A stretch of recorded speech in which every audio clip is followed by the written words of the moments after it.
Hello नमस्कार बच्चों, आप सबों का स्वागत है आपका प्यारा channel A to Z study point पर। आप देख रहे हैं क्लास 8 और सेकेंड टर्मिनल एग्जामिनेशन 2022। सब्जेक्ट कौन सा है? आप देख रहे हैं साइंस।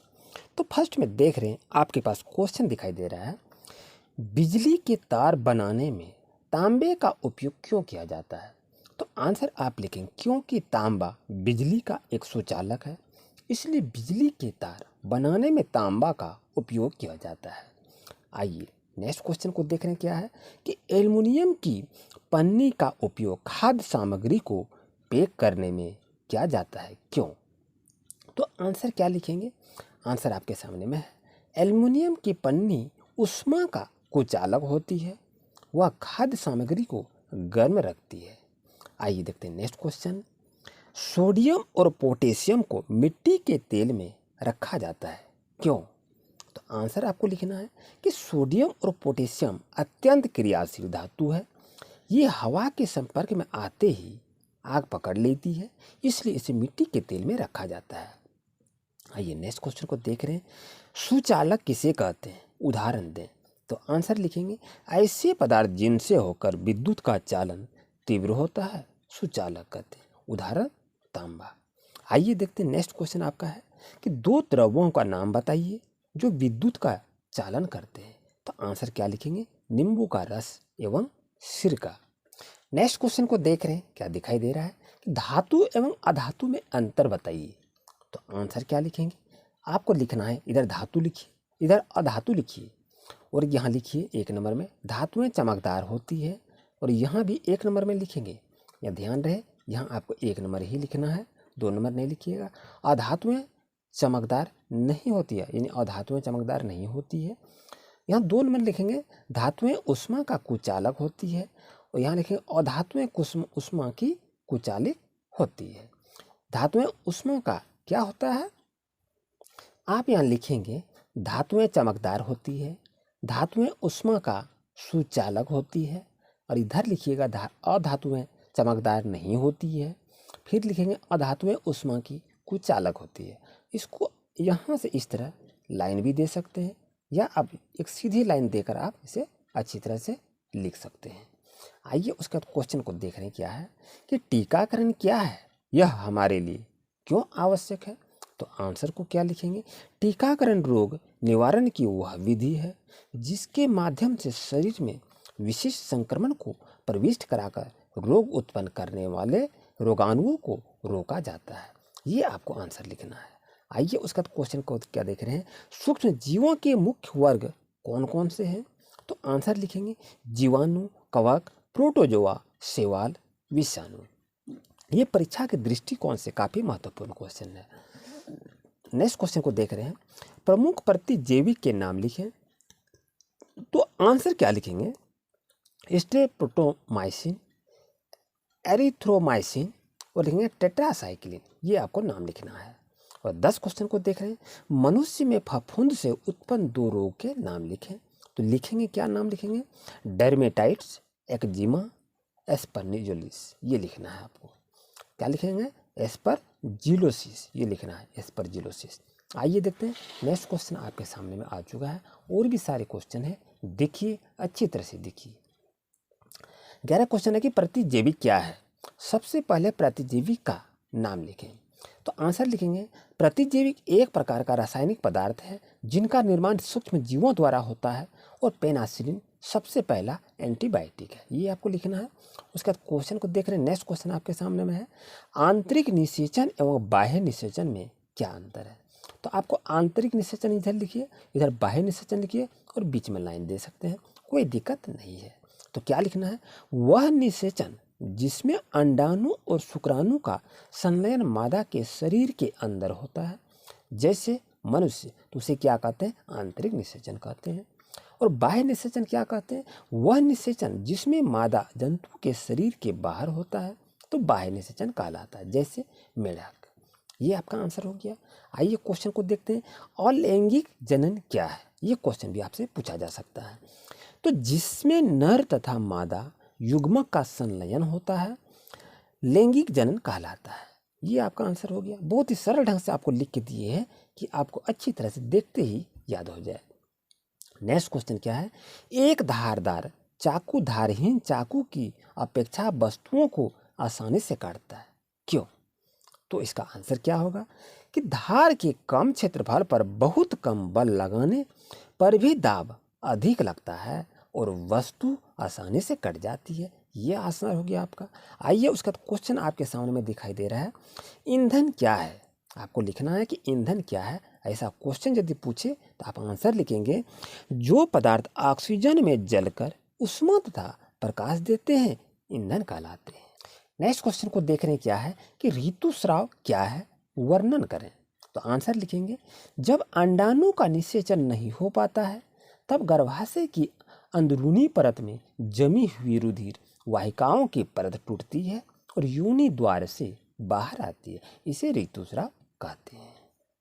एक नज़र बच्चों इस पर भी लगा लेंगे कि धातु एवं अधातु के उपयोग, यदि आपसे ऐसा क्वेश्चन पूछे तो धातु के उपयोग क्या होते हैं, ये जो दिखाई दे रहा है आपके सामने में धातु का उपयोग लिखेंगे, इससे एक क्वेश्चन पूछ सकता है। और उसके बाद अधातु के उपयोग क्या होते हैं, यहाँ पर देखिए दिखाई दे रहा है, तो इससे भी आपसे क्वेश्चन पूछा जाएगा। इस चीज़ को याद रखिएगा, इसे अच्छी तरह से पढ़ लेंगे। नेक्स्ट क्वेश्चन देख रहे हैं बच्चों क्या है कि किसी वस्तु पर इच्छित धातु की परत निक्षेपित करने की प्रक्रिया को क्या कहते हैं? तो आंसर लिखेंगे, विद्युत लेपन कहते हैं। नेक्स्ट क्वेश्चन को देख रहे हैं, पानी को हाइड्रोजन तथा ऑक्सीजन में विघटित करने के लिए क्या करना चाहिए? तो आंसर होगा विद्युत अपघटन।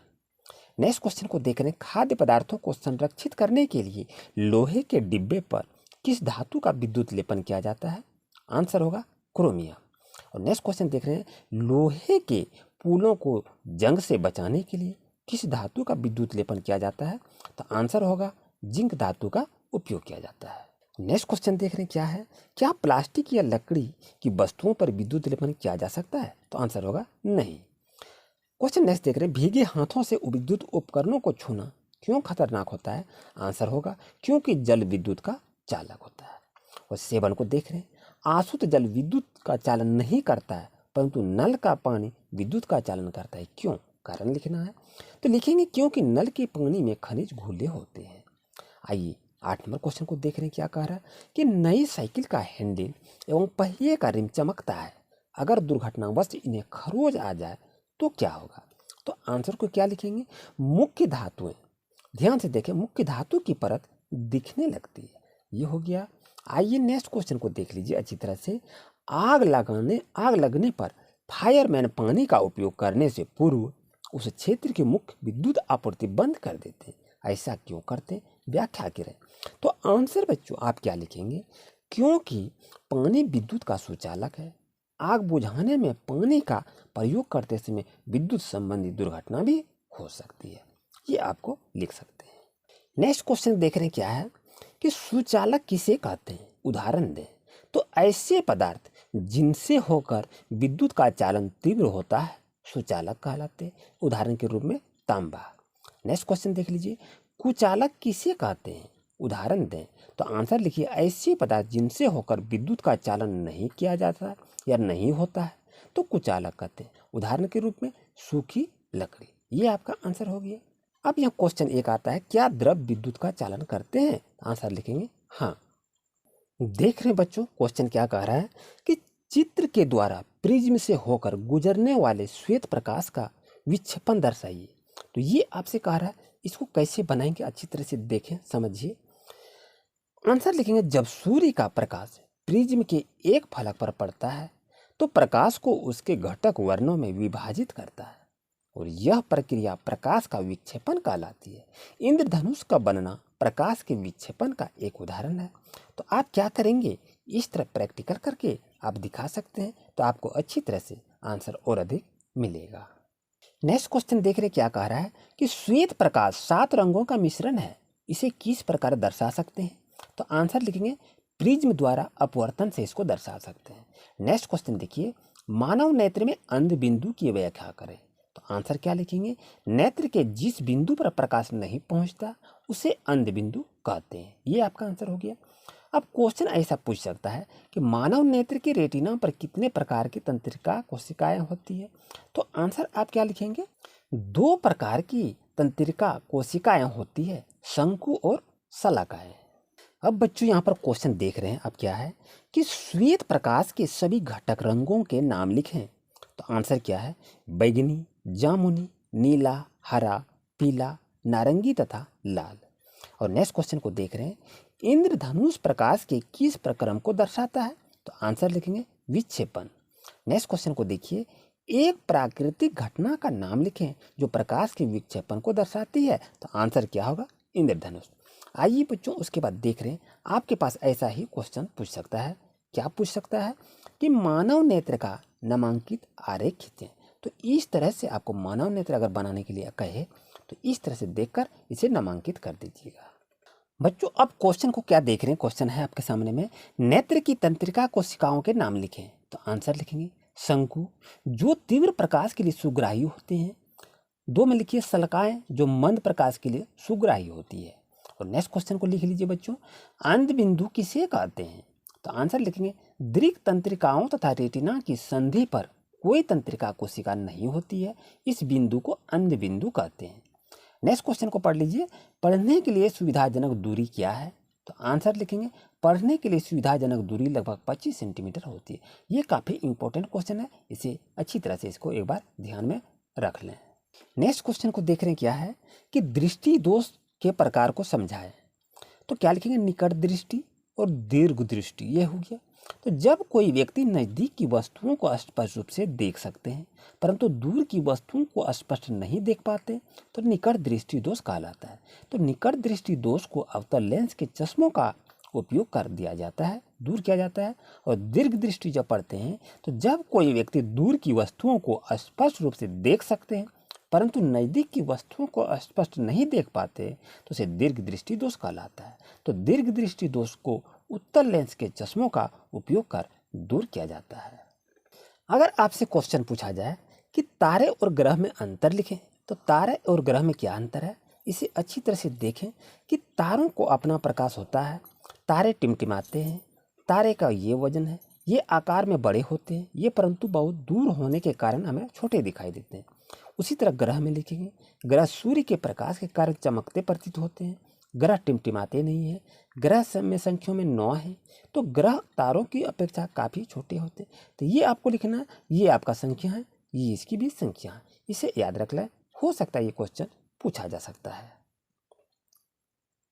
बच्चों अब क्वेश्चन कुछ देख रहे हैं कि आदर्श ईंधन की कोई 4 विशेषताएं लिखें। क्या लिखेंगे, आदर्श ईंधन की 4 विशेषताएं निम्नलिखित हैं। सस्ता होनी चाहिए, सुगमता से उपलब्ध होना चाहिए और उच्च ऊष्मीय मान होना चाहिए। और चौथा लिखेंगे, दहन के उपरांत कोई विषैली गैस नहीं निकलनी चाहिए। ये आपका आंसर लिख सकते हैं। और उसके बाद क्वेश्चन को देख रहे हैं, दहन कितने प्रकार के होते हैं, प्रत्येक की परिभाषा दें।